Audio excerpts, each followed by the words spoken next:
Bonjour et bienvenue. Pour cette analyse, on va s'inspirer des enseignements de Lama Losang, qui est une figure assez fascinante. Il est à la fois moine bouddhiste tibétain et docteur en médecine asiatique. Et c'est justement ce double regard, celui du guérisseur et du guide spirituel, qui nous offre une perspective vraiment unique pour explorer une sagesse ancestrale. C'est un peu la grande question de notre époque, non? Entre les pressions de tous les côtés, ce bruit de fond constant de l'anxiété, on sent bien que la quête d'un véritable espace de calme à l'intérieur de soi, c'est devenu quelque chose d'universel. Comme le souligne Lama Losang, on vit une époque particulièrement anxiogène. C'est vrai, face aux crises sanitaires, économiques, aux conflits, le besoin le plus essentiel de notre temps, ce n'est peut-être plus tellement le matériel, mais c'est bien la paix de l'esprit. Alors, on pourrait se dire, comment une réponse qui a 2500 ans pourrait bien nous aider aujourd'hui? Pour le comprendre, il faut remonter à la source de tout ça, à l'histoire d'un homme qui a décidé un jour de trouver une solution à la souffrance humaine. Il faut s'imaginer un prince, Siddhartha, qui vit dans une sorte de bulle de luxe complètement coupée des réalités du monde. Et un jour, il découvre la vieillesse, la maladie et la mort. C'est un choc existentiel immense. Ça le pousse à tout abandonner pour chercher une réponse à la question fondamentale de la souffrance. Et là, on arrive au point le plus révolutionnaire de son histoire. Après avoir atteint ce qu'on appelle l'éveil, il n'a jamais dit « je suis un dieu ». Il a simplement dit « je suis éveillé ». Et il a ajouté que ce potentiel d'éveil, cette petite graine en fait, on la possède tous en nous. Ce n'est pas un statut divin, c'est la pleine réalisation de notre propre nature. Bon, ça nous amène au cœur du sujet. Si l'éveil est un potentiel en chacun de nous, alors quelle est la méthode pour y arriver? Eh bien la réponse se trouve dans la méditation, mais probablement pas de la manière dont on se l'imagine le plus souvent. La plupart du temps, on pense que méditer, c'est essayer de faire le vide, de stopper ce flot incessant de pensée, une espèce de bataille intérieure. Mais est-ce que c'est vraiment ça le but du jeu?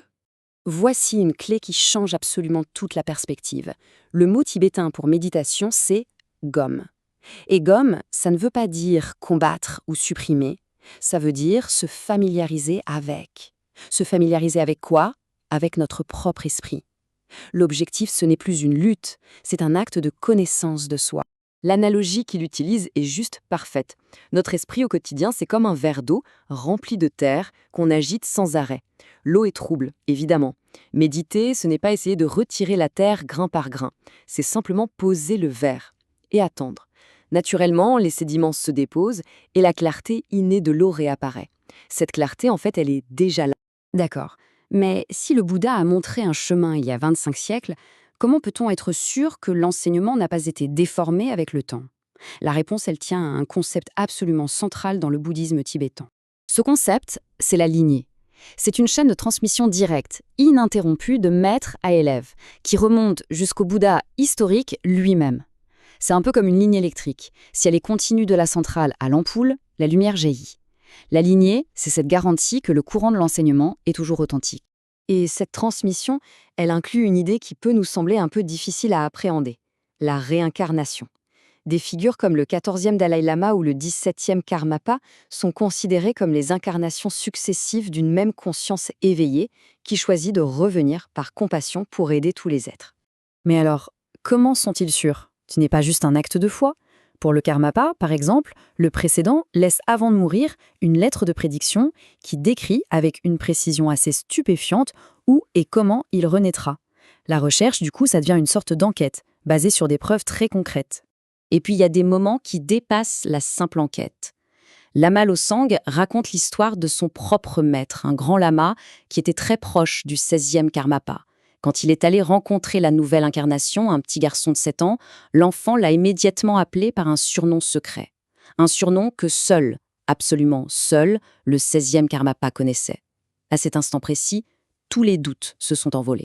Bon, entre les lignées millénaires, les réincarnations, tout ça peut sembler un peu lointain.